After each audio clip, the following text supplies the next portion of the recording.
लेकिन सबसे पहले मैं उस बात का जिक्र करना चाहता हूं जिसने मुझे काफी परेशान किया है। यह राहुल गांधी का वो बयान है जिसमें उन्होंने भारत माता का अपमान किया है, हमारी फौज का, हमारे बहादुर जवानों का अपमान किया है। जिस मिट्टी की हम पूजा करते हैं, जिसे अपनी मां मानते हैं, राहुल गांधी ने उस मिट्टी का मान भी नहीं रखा। प्रधानमंत्री नरेंद्र मोदी के खिलाफ बोलने के चक्कर में, अपने डायलॉग्स पर कांग्रेस के कार्यकर्ताओं से तालियां बटोरने के चक्कर में राहुल गांधी ने कहा कि दुनिया भर में हिंदुस्तान अकेला ऐसा मुल्क है जिसकी जमीन पर कब्जा हुआ है। राहुल गांधी ने कहा दुनिया भर में हिंदुस्तान अकेला ऐसा देश है जिसकी 1200 किलोमीटर जमीन पर चीन ने कब्जा कर लिया है। उन्होंने कहा चीन की फौज भारत की सीमा में घुस आई है लेकिन हम कुछ नहीं कर पाए।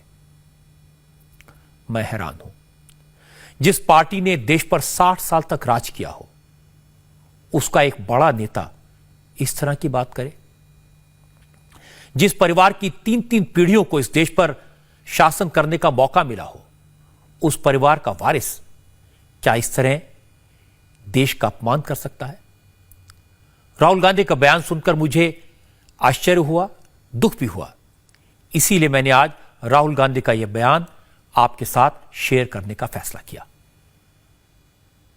मैं आपको गारंटी करके बोल रहा हूं, चाइना में इतना दम नहीं था कि वो हमारे देश के अंदर एक कदम डाल दे।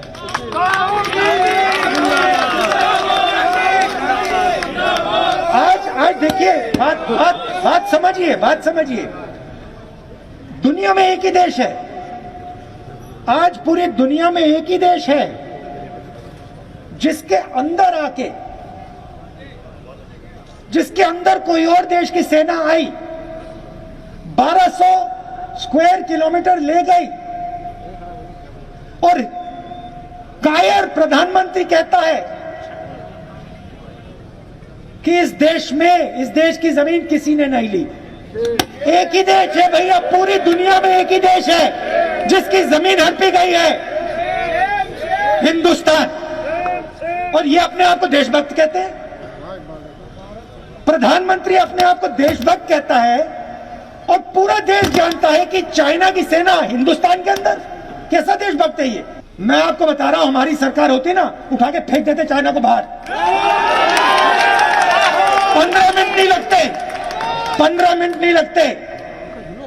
उठा के हमारी सेना, हमारी वायुसेना उठा के चाइना को 100 किलोमीटर पीछे कर देती।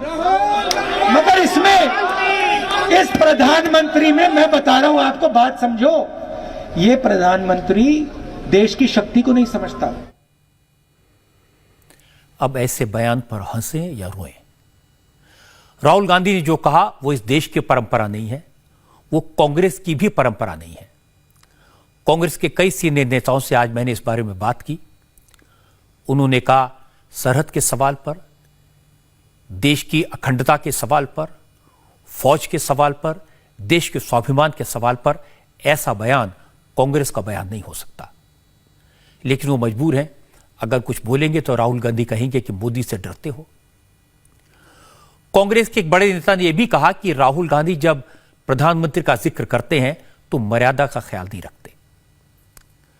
प्रधानमंत्री को कायर कहना, उनकी देशभक्ति पर सवाल उठाना, यह भी कांग्रेस की परंपरा नहीं है।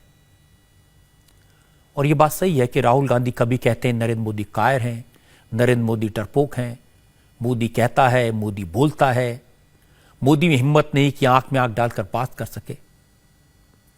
लेकिन एक बार नरेंद्र मोदी ने कहा था, मुझे चाहे जितनी गालियां दे लो, मेरा चाहे जितना अपमान करो, लेकिन देश का अपमान मत करो। मैं भी ये कहता हूं कि राहुल गांधी नरेंद्र मोदी की आलोचना करें, ये उनका अधिकार है, सवाल पूछें, उनका हक है। लेकिन देश की एकता और अखंडता पर सवाल उठाना, यह देश का अपमान है, भारत माता का अपमान है। ये वो कैसे कर सकते हैं? हमारे यहां तो कहा गया कि जननी जन्मभूमिश्च स्वर्गादपि गरीयसी। हमारी जो धरती माता है, ये स्वर्ग से भी बड़ी है, महान है। हमारे लिए भारत माता कोई जमीन का टुकड़ा नहीं है, यहां की मिट्टी हमारी मां है। इसका अपमान बर्दाश्त नहीं किया जा सकता।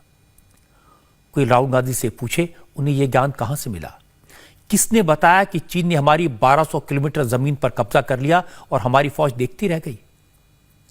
किसने राहुल गांधी को बताया कि चीन की फौज हमारी सरहद में घुस आई और हमारी फौज ने उसे रोका नहीं? इस सरकार ने नहीं कहा, यह सेना ने नहीं कहा, फिर राहुल गांधी को कहां से पता चला? क्या फिर से रात के अंधेरे में वो चुपचाप चीन के एम्बेसडर से मिलने गए थे? क्या चीन ने उन्हें जानकारी दी?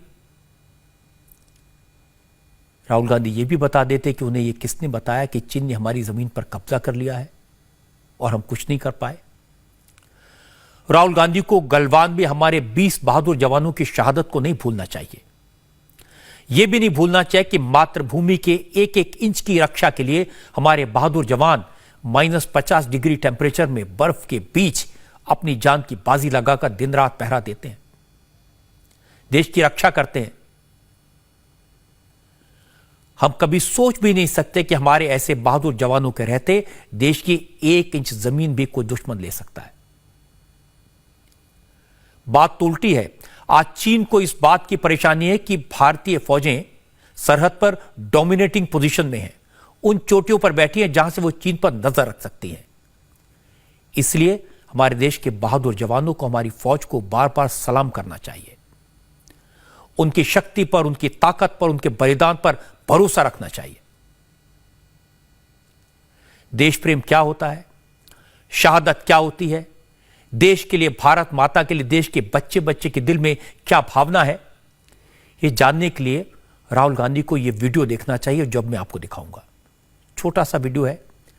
एक सैनिक का छोटा सा बेटा अपने शहीद पिता को तिरंगे में लिपटे देखकर, उनके शव को देखकर रोता नहीं है। वो पिता की शहादत को सलाम करता है, पिता के पार्थिव शरीर के सामने खड़े होकर भारत माता की जय का नारा लगाता है। की जय, भारत माता की जय, भारत माता की जय, भारत माता की जय,